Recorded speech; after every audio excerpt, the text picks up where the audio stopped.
तो इस वीडियो में एक अच्छा कंसेप्ट पढ़ते हैं, इक्विलिब्रियम ऑफ थ्री चार्जेस। तो मैं एक एग्जांपल यूज़ कर रहा हूँ इस कंसेप्ट को समझाने के लिए। So you have two charges plus Q and four Q, they are not fixed. Okay, ये two Q and four Q charge जो है separated by a certain distance L. Now you need to find the position, nature and magnitude of a third charge. एक तीसरा charge capital Q को लाना है so that all the three charges are in equilibrium. Okay, तो इसको देख, इससे इसको कैसे सॉल्व कर सकते हैं और इसमें से क्या की पॉइंट्स मिल जाएगा वो देखते हैं। तो ये रहा अपना plus Q charge and this is R plus four Q charge. Now पहला चीज़ तो पोजीशन कैलकुलेट करना है, कहाँ पे होगा चार्ज, कहाँ रखना चाहिए। ठीक है, तो अगर समझो कि मैं इस चार्ज को, क्यू चार्ज को यहाँ रखता हूँ, तो ये प्लस क्यू क्या करेगा उसको, and I don't know the nature of this charge. So let's say वो रिपेल कर रहा है, तो ये इसको ऐसे फोर्स लगाएगा, ये इस पे ऐसे फोर्स लगाएगा, तो you could directly see that this is not in equilibrium. तो ये इक्विलिब्रियम पे अगर चाहिए, तुम चाहते हो कि क्यू इक्विलिब्रियम पे रहे, तो ये दोनों फोर्सेस जो है, this force F1 and F2, they have to be along the same line, मतलब they have to be equal and opposite. तो दैट इज ओनली पॉसिबल अगर तुमने इस चार्ज को ऑन दिस लाइन रखा। ठीक है, line joining the other two charges. तो पहला पॉइंट ये आएगा कि the three charges should be on the same line. Okay, तो all the three charges should be on the same line. Now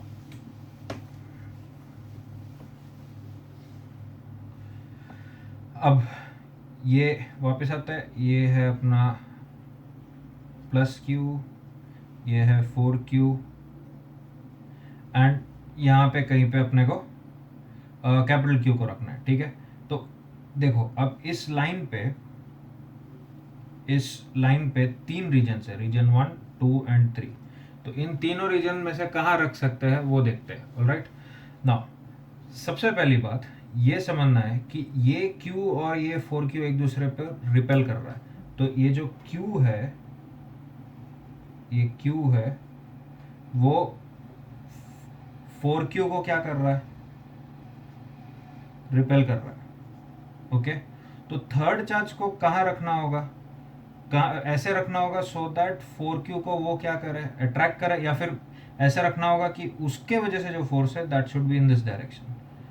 okay, तो अगर मैं रीजन 1 में रखता हूं, अगर मैं रीजन 1 में रखता हूं, तो देखो क्या होगा कि इधर अगर मैं कैपिटल क्यू को रखता हूं, अगर कैपिटल क्यू को रखता हूं एंड लेट्स से ये भी पॉजिटिव है, तो देखो एक बहुत इंपॉर्टेंट सा पॉइंट ये है कि तीनों चार्जेस का जो नेचर है वो सेम नहीं हो सकता। अगर तीनों चार्जेस का नेचर सेम होगा तो सब एक दूसरे को रिपेल करेंगे और सारे के सारे एक दूसरे से भाग जाएंगे। ठीक है, तो one of them has to be negative, one of them has to be negative.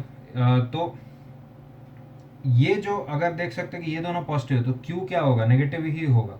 तो ये चार्ज क्या होगा, माइनस क्यू। अब इसको माइनस क्यू रखता हूँ, तो देखो ये प्लस फोर क्यू को क्या करेगा, अट्रैक्ट करेगा, फाइन। ये क्यू क्या कर रहा है, रिपेल करेगा, वो भी कोई प्रॉब्लम नहीं। But look at this one, इसको फोर क्यू क्या कर रहा है, रिपेल, और ये माइनस क्यू भी क्या कर रहा है, अट्रैक्ट कर रहा है। दोनों का फोर्स का डायरेक्शन क्या हो गया, सेम। इसका मतलब ये जो चार्ज है वो इक्विलिब्रियम पे नहीं आएगा अगर आपने माइनस क्यू को रीजन 1 में रखा। नाउ सेम लॉजिक से यू कैन एलिमिनेट रीजन 3। अगर रीजन 3 पे रखोगे तो कोई एक चार्ज होगा, जैसे in that case plus four Q charge होगा, जिसपे दोनों फोर्स का डायरेक्शन एक ही तरफ होगा। ओके, सो कहाँ पे रखना होगा चार्ज को, रीजन 2 पे। ओके, तो रीजन 2 पे रखते हैं। तो इधर से एक बहुत इंपॉर्टेंट सा पॉइंट ये मिलता है कि एक्सट्रीम चार्जेस, जो एक्सट्रीम पॉइंट्स पे है चार्जेस, एक्सट्रीम चार्जेस का जो साइन होगा वो सेम होना चाहिए, सेम साइन। ओके, मतलब if you have a three particle system and you want all the three charges to be at equilibrium, पहला पॉइंट तो क्या है कि लीनियर होना, कोलिनियर होने चाहिए, सारे पॉइंट्स, सारे चार्जेस जो है एक ही लाइन पे होने चाहिए। दूसरी बात, जो एक्सट्रीम पे जो चार्जेस है, अगर वो दोनों पॉजिटिव है तो बीच वाला क्या होगा, नेगेटिव। ठीक है, और अगर ये दोनों नेगेटिव है तो ये बीच वाला क्या होगा, पॉजिटिव। तो एंड मैंने ये भी पॉइंट बता दिया कि all three can not have the same sign, क्योंकि दैट इज क्वाइट ऑब्वियस कि सब एक दूसरे को रिपेल करेगा एंड सब भाग जाएंगे एक दूसरे से, तो someone should be holding that. तो attractive and repulsive forces involve होंगे। ओके, तो एक्सट्रीम चार्जेस क्या हो गए, सेम साइन। ऑलराइट, अब coming back to this question, जो गिवन क्वेश्चन था, क्या था क्वेश्चन कि ये प्लस क्यू चार्ज है एंड यहाँ पे 4q चार्ज है, दोनों पॉजिटिव। तो एक चीज़ पता चल गया, इनके बीच में कहीं होगा, और वो जो चार्ज होगा उसका नेचर क्या होगा, नेगेटिव। ठीक है, तो ये क्या हो गया, -q चार्ज, नेचर पता चल गया। ठीक है, अब ये डिस्टेंस को लेट से हम लोग x लाम दे देते हैं। ठीक है, अभी हमें पोजीशन कैलकुलेट करना है। ये डिस्टेंस हम जानते हैं कि l है, this is been given to you. अब पोजीशन निकालने के लिए लेट से इसको इक्विलिब्रियम पे लाते हैं, तो -q को इक्विलिब्रियम पे लाए तो force on -q by +q should be equal to force on -q by +4q। ये दोनों का मैग्नीट्यूड क्या होना चाहिए, सेम, राइट। तो इसको देख सकते हैं कि -q पे ये +q चार्ज कितना फोर्स लगाएगा, अट्रैक्टिव लगाएगा। ये देख सकते हैं कि ये भी इसको ऐसे अट्रैक्ट करेगा, ये इसको ऐसे अट्रैक्ट करेगा, है ना। ये दोनों फोर्सेस का मैग्नीट्यूड क्या होना चाहिए, सेम। तो +q कितना फोर्स लगा रहा है, सिर्फ मैग्नीट्यूड है तो साइन से मतलब नहीं है। तो k by what's the separation, x, तो x² is equal to +4q कितना फोर्स लगाएगा, what's the separation between them, l minus x है। तो क्या लिख सकते हैं अपने, k into Q into 4q, sign वापस लिखने की जरूरत नहीं क्योंकि we are dealing with magnitude only, divided by l minus x the whole square. Okay, इधर देख सकते हैं कि ये सारे k कैंसिल हो जाएगा, k कैंसिल हो गया एंड इसको डिनोमिनेटर से ऊपर नीचे ले जाओ तो यहाँ पे क्या आएगा, देखो l minus x the whole square is equal to 4x²। l minus x the whole square is equal to 4x²। Now इधर देखो क्या आ गया, क्वाड्रेटिक आ गया। नाउ अभी मैं इसका अगर रूट लिखता हूँ, रूट लेता हूँ तो l माइनस एक्स क्या हो जाएगा, प्लस और माइनस 2x हो जाएगा। नाउ लेट्स सी कि दोनों का इम्प्लीकेशन क्या है, +2x एंड -2x, दोनों यूज़ करके कैसे हम लोग इससे क्या रिजल्ट्स आते हैं। दो आंसर मिलेगा x का, और दोनों का क्या मतलब मीनिंग आता है, फिजिकल मीनिंग क्या है वो देख लेते हैं। ठीक है, तो mathematically you will have 2 values of x, but you know कि there should be only 1 value. Okay, तो देखते हैं। तो what was the result, l minus x is equal to plus और माइनस 2x। तो पहले पॉजिटिव वाला ले लेते हैं, ठीक है, फर्स्ट केस। तो l minus x is equal to +2x। तो इधर से देखो क्या मिल जाएगा अपने को, x का वैल्यू आ जाएगा l/3। ठीक है, नाउ सेकंड केस में l माइनस एक्स को क्या ले लिया, -2x, तो x का वैल्यू क्या आ गया, -l। ओके, अब इसका मीनिंग समझना क्या है। इसका मीनिंग ये है कि ये हो गया q, ये हो गया 4q एंड हमने q से x मेजर किया था, तो यहाँ से l/3 पे है। Okay, so that is possible. ठीक है, this is definitely possible, -q charge को यहाँ रखा। अब इसका मीनिंग क्या है, इसका मीनिंग ये है कि यहाँ पे q है, यहाँ पे 4q है, +4q, तो x यहाँ से इस तरफ मेजर हुआ था, तो -l का मतलब क्या हो गया, इस तरफ हो गया, इस तरफ l डायरेक्शन। तो ये तो हमें पता है कि ये गलत है, क्योंकि मैंने क्या अभी प्रूफ किया था कि एक्सट्रीम चार्जेस क्या होना चाहिए, सेम साइन के। तो ये मिल गया कि where should you keep that particle, at l/3 distance from small q। Okay, तो अब इधर से देखो एक और इम्पॉर्टेंट पॉइंट आता है।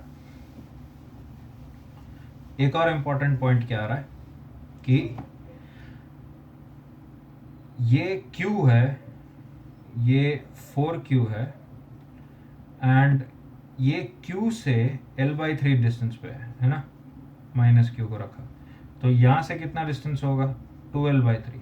तो ये -q किसके पास है, इन दोनों में से छोटा कौन है, इसमें। ठीक है, तो यहाँ से इंपॉर्टेंट टेक अवे पॉइंट क्या है, equilibrium position will be near the smaller charge. ठीक है, equilibrium position will be near the smaller charge. अब देखो, अभी हमने ये तो प्रूफ कर दिया कि किधर रखना होगा. अब ये पता लगाना है कि इसका मैग्नीट्यूड क्या होगा. ठीक है, नाउ देखो 3 चार्जेस है, plus Q minus Q plus 4q. Okay, अब ये प्लस 4q इस पे फोर्स लगा रहा है, let's say F1. Okay, and minus Q क्या लगाएगा, इस पे फोर्स लगाएगा F2 फॉर एग्जाम्पल. तो अगर माइनस क्यू प्लस क्यू पे F2 फोर्स लगाएगा तो ये उस पे भी क्या फोर्स लगाएगा, F2. मैं मैग्नीट्यूड के टर्म्स में लिख रहा हूँ, तो मैंने उसका ये लिख सकते, इसको F2 वेक्टर लिखे तो ये माइनस F2 वेक्टर हो जाएगा. ओके, नाउ अगर Q पे प्लस 4Q क्या लगा रहा है, F1, तो Q इस पे क्या फोर्स लगाएगा, सेम F1 फोर्स लगाएगा, न्यूटन्स थर्ड लॉ है ना. एंड लेट्स से कि ये दोनों एक दूसरे को अट्रैक्ट कर रहे हैं बाय फोर्स F3. ओके, तो इधर से देखो बहुत इंपॉर्टेंट सा पॉइंट ये आता है कि फर्स्ट अगर प्लस क्यू को इक्विलिब्रियम में चाहिए तो F1 should be equal to F2. I am talking about magnitude. ठीक है, माइनस क्यू इक्विलिब्रियम पे चाहिए तो F2 should be equal to F3 and plus 4Q चाहिए तो F3 should be equal to F1. अब इस क्वेश्चन में तुमको ये स्पेसिफिकली बोला गया था कि तीनों चार्जेस को इक्विलिब्रियम पे लाना है. तो अगर तीनों चार्जेस को इक्विलिब्रियम पे लाना है तो तीनों पे जो फोर्सेस लग रहे हैं उनको इक्वेट करने पड़ेंगे. But you can avoid that because if you look at this thing कि अगर F1 इक्वल टू F2, मान लो प्लस क्यू के लिए कैलकुलेट किया तो ये मिला, माइनस क्यू के लिए कैलकुलेट किया तो ये मिला, तो थर्ड करने का जरूरत नहीं है क्योंकि F1 अगर F2 के इक्वल है और F2 F3 के इक्वल है तो पक्का F1 F3 के इक्वल होगा ही. तो इक्विलिब्रियम जो है वो सिर्फ दो चार्जेस को अगर तुमने प्रूफ कर दिया, if two charges are in equilibrium तो third charge would also be in equilibrium. Okay, तो यहां से की पॉइंट क्या है कि two charges equilibrium implies all charges are in equilibrium. Okay, all right. अब तो हमने पहले माइनस क्यू जो चार्ज था, ये प्लस क्यू, ये 4Q एंड ये माइनस क्यू, ये डिस्टेंस हमने कैलकुलेट कर लिया L/3.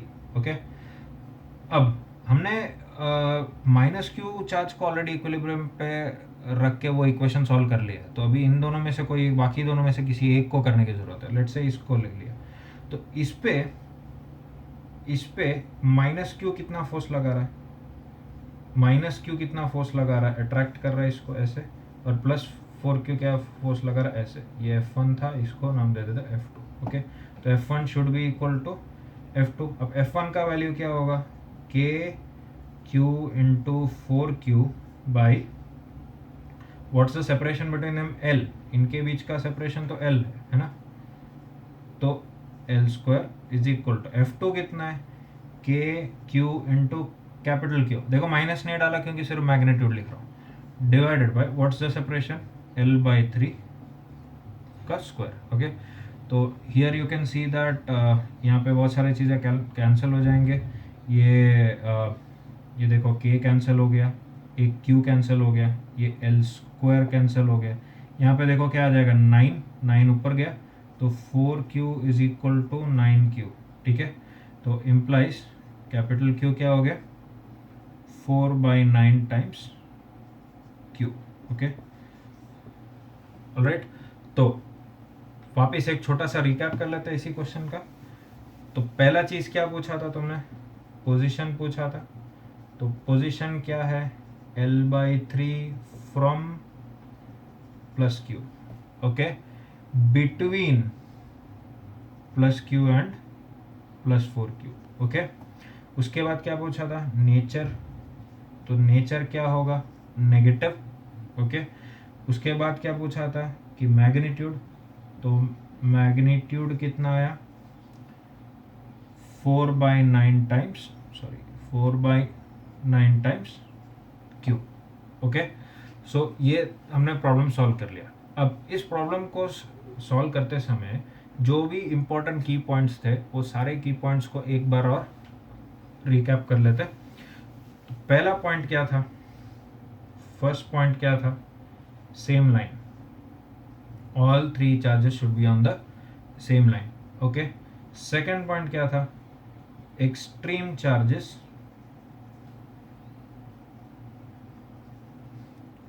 Same sign. Okay, extreme charges should be on the extreme charges should have the same sign। उसके बाद थर्ड पॉइंट क्या था, इक्विलिब्रियम पोजीशन कहाँ रहेगा, near the smaller charge, it would be near the smaller charge. Okay, and fourth point क्या था, fourth point ये था कि if 2 charges are in equilibrium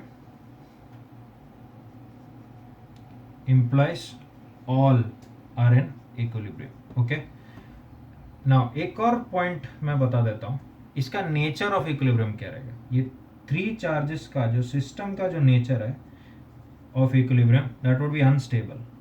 unstable equilibrium है, किसी एक चार्ज को भी इधर उधर मूव करा दो, सारे भाग जाएंगे इधर उधर, ठीक है।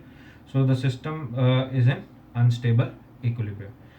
देखो ये जो क्वेश्चन है वो एज सच बहुत ही इजी क्वेश्चन है, बट मैंने इसको इतना टाइम लेके इसलिए समझाया क्योंकि इसमें से देखो कि इतने सारे इंपॉर्टेंट पॉइंट्स मिलते हैं। Okay, thank you.